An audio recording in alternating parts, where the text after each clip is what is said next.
قال ربكم ادعوني استجب لكم ان الذين يستكبرون عن عبادي سيدخلون جهنم داخلين. وقال النبي صلى الله عليه وسلم الدعاء مطلوب عبادات. صدق اللہ علیہ.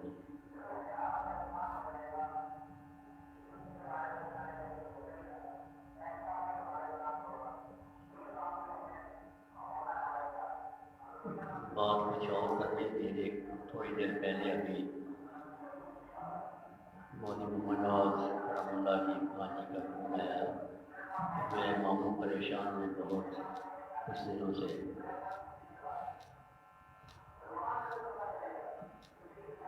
کل یا پرسوں کو بڑے صاحب کی زیارت ہوئی. فرمایا ان سے کہو کہ مقبول کے پاس جائے دعا کے لیے.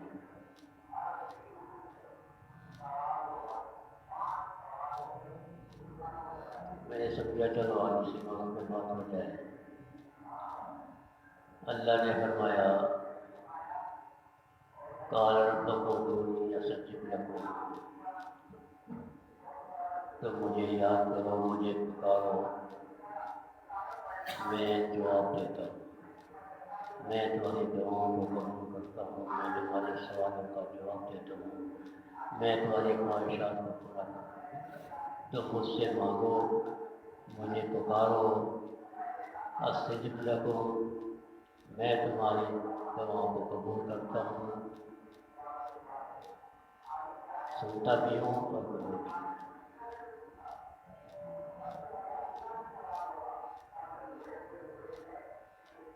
تو اللہ تعالیٰ نے دعا کے لیے راستہ بتایا کہ تم مجھ سے مانگو اور میں تمہاری دعاؤں کو قبول بھی کرتا ہوں اور سنتا بھی ہوں اور تمہاری دعاؤں کی حاجات کو پورا بھی کرتا ہوں. دیکھیں، اگر کسی کی امید نہ ہو، پہلے انسان جانتا ہو کہ یہ میرا کیا کام کرے گا. اگر میں اس سے کوئی سوال کروں گا بھی یا مجھ سے کسی چیز کی خواہش کروں گا بھی تو یہ پورا کر بھی سکتا ہے یا نہیں بھی کر سکتا. پہلے یہ بھی سوچنا پڑتا ہے. اور اگر کوئی میرے جیسا ہوا اس کے سامنے کیا تو بھلا یہ ویسی بھی دعا میرا کام کیسے کرے گا، اس کے پاس اپنے کچھ نہیں. تو ہاتھ بھی اس کے سامنے پھیلانا چاہیے جس کے پاس یقین بھی ہو کہ یہ میرا کام کر سکتا ہے، اور اس یقین کے ساتھ ہاتھ پھیلایا جائے کہ میرا کام کر سکتا ہے اور کرے گا. جب اگر یقین کے ساتھ ہاتھ نہیں پھیلایا جائے تو اگلا بھی ٹرکانے والی بات کرتا ہے کہ ٹھیک ہے اس نے بھی ایسا کیا میں بھی ٹرکاؤں. تو ہاتھ جب پھیلایا جائے تو اس یقین کے ساتھ پھیلایا جائے کہ میرا کام یہیں سے ہوگا اور یہ لازمی طور پہ کرے گا. جب تک یقین نہیں ہوگا دعا قابل قبول نہیں ہوتا. جب اللہ نے فرما دیا کہ مجھ سے مانگو میں تمہاری دعا قبول کروں گا. ایک آدمی خود کہے کہ تمہیں کیا چاہیے، مانگو، تم کیا مانگتے ہو، اس کا مطلب یہ ہوتا ہے کہ وہ اگلا دینے کے موڈ میں ہوتا ہے. تب تو وہ کہتا ہے کہ مجھ سے مانگو میں تمہیں دوں. اور جب اگلا دے بھی سکتا ہے اور دینے کے موڈ میں بھی ہوتا ہے تو پھر اس سے مانگنا چاہیے. ادھر ادھر ہاتھ پھیلانے سے کیا ملے گا. دیکھیں، دنیا والوں سے مانگیں گے تو ہو سکتا ہے پہلی دفعہ کسی مانگے وہ دے بھی دے. اگر دوسری دفعہ مانگیں گے تو وہ منہ بنائے گا، چلو دے بھی دے گا لیکن منہ بنائے گا. اور پھر اگر تیسری دفعہ جائیں گے تو وہ بالکل انکار کر دے گا میرے پاس، اس کی عادت بنا لی ہے روز مانگنے کی۔ ہمارے پاس ایک روز روز آیا تو آپ کہتے ہیں اس کو مانگنے کی عادت ہو گئی ہے،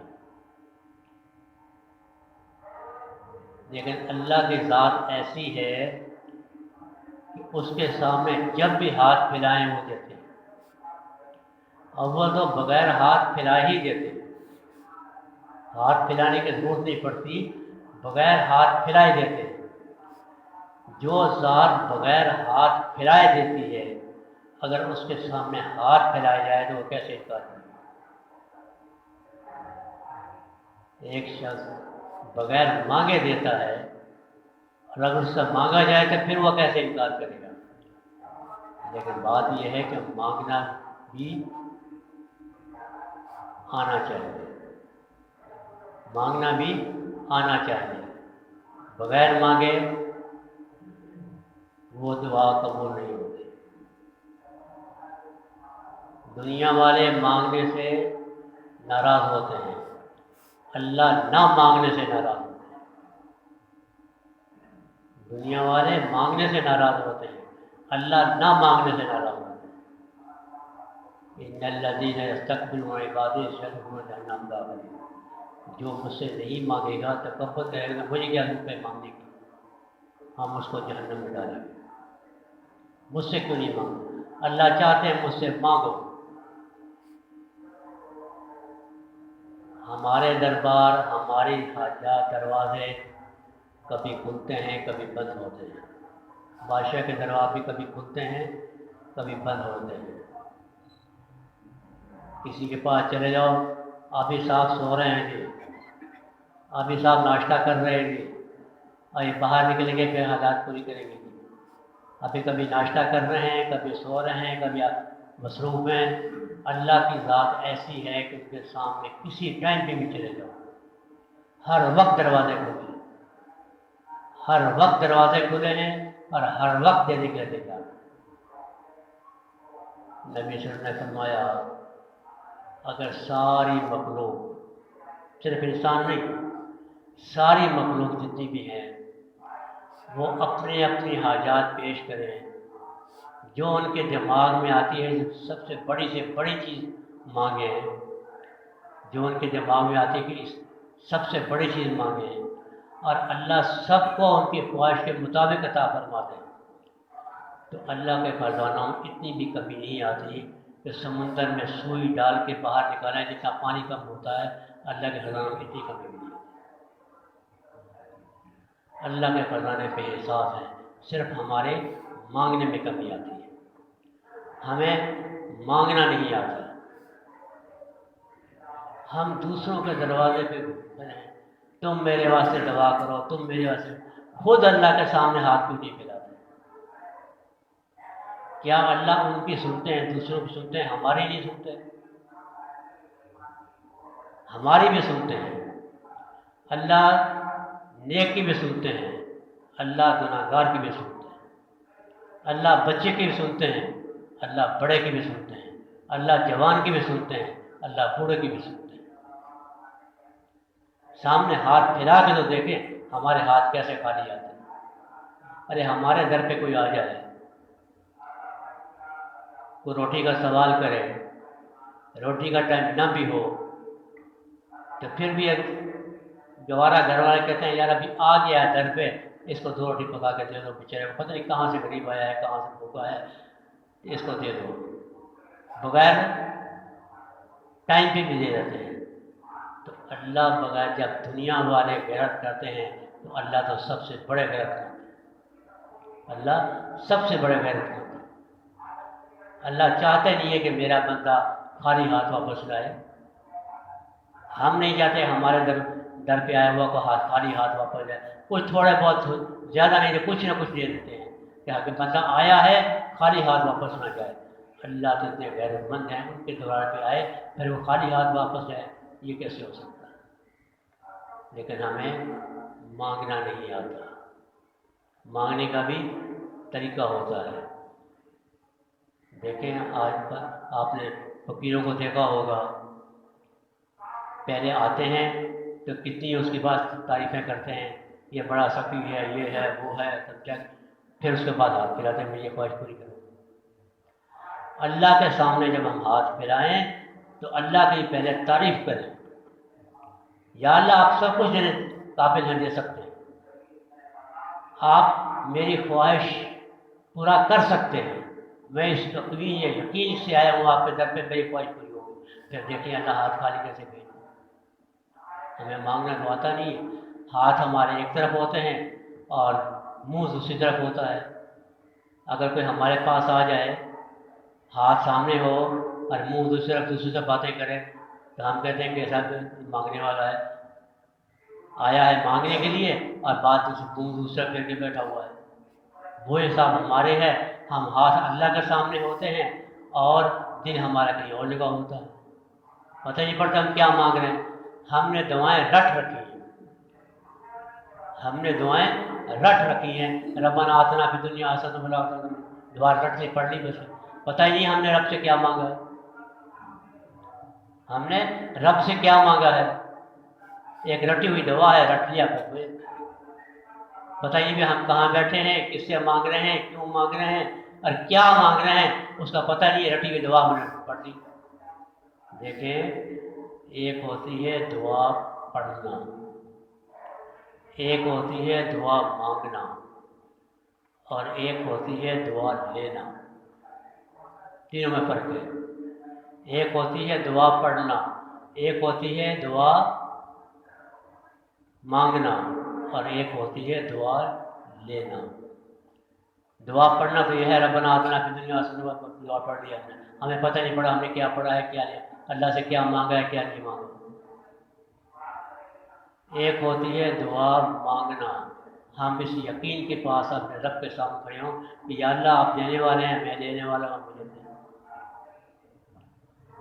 جب تک یقین کے ساتھ دعا نہیں ہوگی، دعا قابل قبول نہیں۔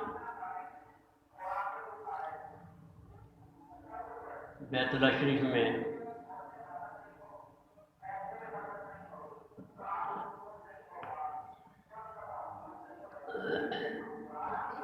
حجاج بن یوسف دعا کر رہا تھا، وہاں ایک اندھا بیٹھا ہوا دعا مانگ رہا، یا اللہ مجھے آنکھیں دے، یا اللہ مجھے آنکھیں دو، یا اللہ مجھے آنکھیں دو۔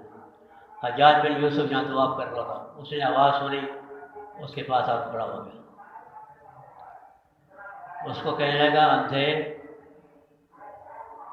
میں حجاج ہوں، میں حجاج بن یوسف ہوں، میرے اتنے چکر باقی ہیں ثواب کے، اگر میرے چکر پورا ہونے سے پہلے تجھے آنکھیں نہ ملی تو میں تجھے قتل کرواؤں گا۔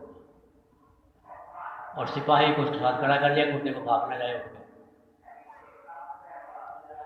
اب جانتے سب تھے، اندھا بھی جانتا تھا کہ یہ جو کہتا ہے وہ کر گزرتا ہے، حجاج جو کہتا ہے وہ کر گزرتا ہے۔ اب جب دیکھا کہ میری جان پہ خطرہ ہے، اب پہلے دعا وہ پڑھ رہا تھا، پھر دعا اس نے مانگنی شروع کی، یا اللہ اب تو پہلے آنکھوں کا سوال تھا تو میری زندگی کا بھی سوال ہے، اگر میری آنکھیں نہیں ملی تو مجھے مروا دے گا، پہلے تو خالی آنکھوں کا سوال تھا تو زندگی کا بھی سوال ہے۔ اب جو رویا اللہ کے سامنے، دل سے دعا نکلی، تو حجاج کے یوسف پہ چکر پورے سے پہلے اللہ نے سامنے دی۔ پہلے دعا پڑھ رہا تھا، اب دعا مانگ رہا تھا۔ دعا پڑھنے سے قبول نہیں ہوتی، دعا مانگنے سے قبول ہوتی ہے۔ تیسری چیز یہ ہے کہ دعا لینا، کسی کے خدمت کی، کسی کے کام آئے، اس نے اپنے دل سے اللہ تیرا بھلا کرے، اس کے دل سے دعا نکلی اللہ تیرا بھلا کرے، یہ دعا جو ہوتی ہے، یہ دعا آسمان پہ تیر کی طرح جاتی ہے، اس میں رکاوٹ پیدا نہیں ہوتی۔ جو دعا دی جاتی ہے، کسی سے دل سے دعا نکلے، اس دعا قبول ہونے میں کوئی شک و شبہ نہیں۔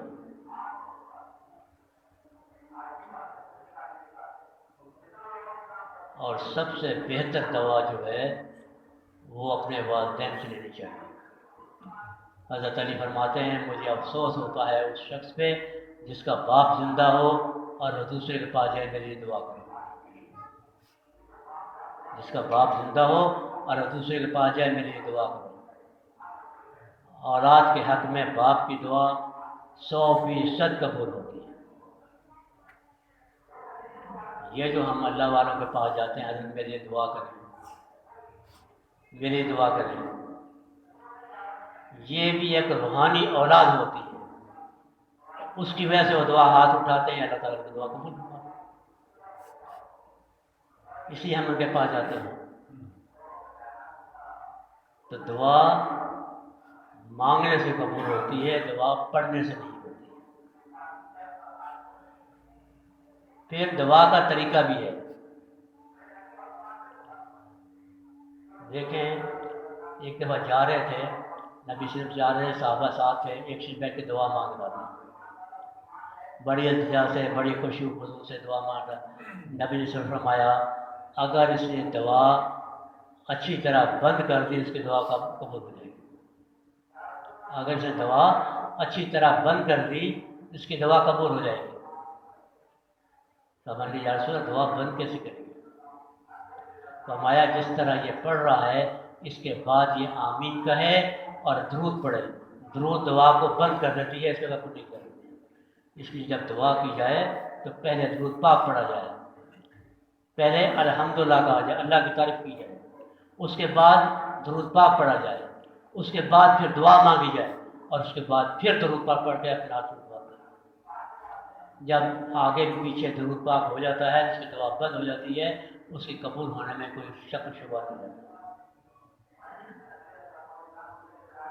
اپنی دعاؤں کو پڑھا نہ کریں بلکہ مانگا کریں، اور مانگنا بھی اس طریقے سے کہ یقین کے ساتھ مانگے کہ یہ میرا کام ہوگا۔ کیسے نہیں ہوگا؟ کیسے نہیں ہوگا؟ اور یہ حقیقت بھی ہے، انسان دعا مانگے اور اسے قبول نہ ہو، یہ تو کسی بات پہ لکھا ہوا نہیں کسی نے، یہ بارہا کا تجربہ شدہ ہے۔ انسان ہم ہاتھ اٹھائے اور دعا اسے قبول ہوگی، بعض بار اسی وقت قبول ہو جاتی ہے، دیر ہی نہیں لگتی۔ یہ میرا ذاتی تجربہ ہے کہ کبھی دعا نکلے اور پھر قبول اسی وقت قبول ہو جاتی ہے، زیادہ سے زیادہ 15-20 منٹ کے اندر دعا قبول ہو جاتی ہے، کام ہو جاتا ہے۔ لیکن بشرطے کہ دعا مانگی جائے، دعا استطاعی کیفیت میں مانگی جائے۔ جیسے انسان کا جسم کانپتا ہے اپنے رب کے سامنے، کسی کے سامنے کھڑے ہو گئے، جسم کانپتا ہے، جب دعا میں انسان کا جسم کانپنے لگ جائے، اس پہ ایک کیفیت طاری ہو جائے، آنکھوں سے آنسو نکلیں، پھر دیکھیں دعا کیسے قبول ہوئی، پھر وہ دعا کیسے قبول ہوئی۔ اپنے رب کے سامنے دعا مانگا کریں۔ پھر بعض دفعہ دعا مانگتے ہیں، ہم کہتے ہیں کہ ادھر سے پھٹ رہا دعا مانگی، ادھر ہمارا کام ہو جائے۔ ایسا ہو سکتا ہے، ہو جاتا ہے، بعض دفعہ ہو بھی جاتا ہے، اور بعض دفعہ کسی حکمت کے تحت نہیں بھی ہوتا۔ ابراہیم علیہ السلام نے کب دعا مانگی تھی؟ ربنا وابعث فیہم رسولا منہم انفسہم، یا اللہ اس میں اپنے رسول بھیجے گا۔ ابراہیم علیہ السلام نے دعا مانگی، اور نبی صلی اللہ علیہ وسلم دعا ابراہیم نے فرمایا میں ابراہیم کی دعا کا وسیلہ ہوں، اور نہ ان کی دعا قبول کب ہوئی؟ اتنے عرصے کے بعد قبول ہوئی، حالانکہ پیغمبر تھے، ان کی دعا اتنے عرصے کے بعد قبول ہوئی۔ بعض دفعہ دعا قبول میں دیر لگتی ہے، حکمت کے تحت دیر ہوتی ہے، اور بعض دفعہ ایسا بھی ہوتا ہے کہ مانگی ہم نے ایک چیز، ہمیں ملی دوسری چیز، ہم نے مانگی ایک چیز، ملی ہمیں دوسری چیز۔ اللہ جانتے ہیں کہ یہ چیز اس کے جو مانگ رہا ہے یہ اس کے لیے اچھی نہیں، کل کو نقصان دے گی، تو اللہ وہ دعا قبول کر کے رکھ لیتے ہیں، اس کے بدلے میں دوسری چیز دیتے ہیں، عطا فرما دیتے ہیں۔ کسی کی دعا مانگی، اس کی فرض کیا ہم نے یا اللہ مجھے بنگلہ چاہیے، اللہ نے وہ بنگلہ تو نہیں دیا اس کو، کہیں جا رہا تھا ایکسیڈنٹ ہو گیا، اللہ نے اس کو حفاظت فرما دی، اللہ نے اس دعا بنگلہ دیا، اس کی زندگی کی حفاظت فرما دی، اس کے بدلے میں وہ دے۔ اللہ بعض دفعہ دوسری کی بات کرتے ہیں، اس لیے یہ نہیں چاہیے کہ ہماری دعا قبول، دعا قبول ہر صورت میں ہوتی ہے، چاہے اسی وقت قبول ہو جائے، چاہے اس کے بدلے میں کہ دوسرا ہو، یا اس کو کچھ دیر کے بعد قبول ہو، اور اگر پھر بھی نہیں ہوتی تو دعا ضائع پھر بھی نہیں ہوتی ہمارے آخر کے مقام، اس کو محفوظ کر لیتے ہیں۔ قیامت کے دن ایک شخص کو بلایا جائے گا، اس سے پوچھا جائے گا بندے تو نے بھی تو یہ دعا کی تھی، قبول ہوئی، تیرا کام ہوا؟ یا اللہ نہیں ہوا۔ بندے تو نے یہ دعا مانگی تھی، تیرا یہ کام ہوا؟ یا اللہ نہیں ہوا۔ وہ اللہ تعالیٰ دعائیں گناتے جائیں گے، وہ انکار سے اللہ میرے کام سے کوئی بھی نہیں ہوا۔ اللہ فرمائے گا اوپر دیکھ، وہ اوپر دیکھے گا تو جنت کا 1 2 3 4 بلا جتنی دیر دعائیں کے مجھے میں جنت کروں گا۔ پھر وہ خواہش کرے گا کاش دنیا میں میری کوئی دعا بھی قبول نہ ہوتی، دنیا میں میری کوئی دعا بھی قبول نہیں ہوتی، آج میری جنت کا موقع ملتا ہے۔ تو اس لیے دعا مانگے تو یقین کے ساتھ مانگے کہ میرا کام ہوگا۔ دعا پڑھیں نہیں، دعا مانگیں یا دعا لیں، دونوں سے جو بھی لیں گے وہ کامیاب ہوگی، لیکن پڑھیں گے تو دعا کامیاب ہوگی۔ بعض وقت ایسے بھی ہوتے ہیں کہ بعض وقت ہوتا ہے دعا مانگنے، کبھی منہ سے دعا نکلی اسی وقت پورا ہو گیا، اسی وقت۔ ٹائم تھوڑا سا زیادہ ہو جائے گا۔ ہماری خالہ تھی، بعض وقت قبولیت کا وقت ہوتا ہے، بیٹا جوان تھا، بچے ہیں شرارتیں کرتے ہیں، اس نے بھی شرارت کی ہوگی، اور ماں کا آج کل ایسا وقت آیا کچھ نہیں سوچتے کہ میری زبان سے دعا نکلے گی، کیا پتہ کیا اس کا ساتھ ہو جائے۔ ہماری پنجابی میں کہتے ہیں ڈھائیاں کڑی دیا گئی، یعنی 2.5 گھڑی، اس کی ماں سے منہ سے دعا نکلی 2.5 گھڑی میں دعا، وہ 2.5 دن کے اندر بچہ فوت ہو گیا۔ آخر تک وہ پچھتاتی کاش میرے منہ سے دعا نہ نکل گئی، بس قبولیت کا وقت تھا۔ اس لیے دعا کسی کے بارے میں نقصان کی دعا نہ مانگے کبھی، کیا پتہ کب قبول ہو جائے۔ جب بھی دعا مانگیں کسی کے بھلے کے لیے دعا مانگیں، نقصان کے لیے دعا نہیں مانگے۔ ہو سکتا ہے تم نے دعا مانگی اس وقت قبولیت کا وقت ہو، اگلے کا کام ہو جائے گا، تمہارا کیا جائے گا، اگلے کا کام اتر جائے گا۔ تو دعا کی قبولیت کے وقت بھی ہوتے ہیں۔ بیت اللہ شریف طواف کرو تو دعا قبول ہوتی ہے۔ بیت اللہ شریف میں جو حجر اسود کے سامنے دعا مانگو تو قبول ہوتی ہے۔ میزان ہے اس کے سامنے دعا مانگو دعا قبول ہوتی ہے۔ مرغا اذان دے تو دعا مانگو دعا قبول ہوتی ہے۔ بارش پڑ رہی ہو تو دعا مانگو دعا قبول ہوتی ہے۔ امام خطبہ پڑھ رہا ہے، اس کے بیچ میں جو وقفے کے لیے بیٹھتا ہے اس کے بیچ میں دعا مانگو دعا قبول ہوتی ہے۔ بعض وقت ہوتے ہیں دعا مانگو، اس لیے دعا مانگیں اور یقین کے ساتھ مانگیں، اور یا پھر دعا لیں، پڑھیں نہیں، پڑھنے سے دعا قبول نہیں ہوتی۔ دعا کے لیے ذرا سمجھ ہوتا ہے۔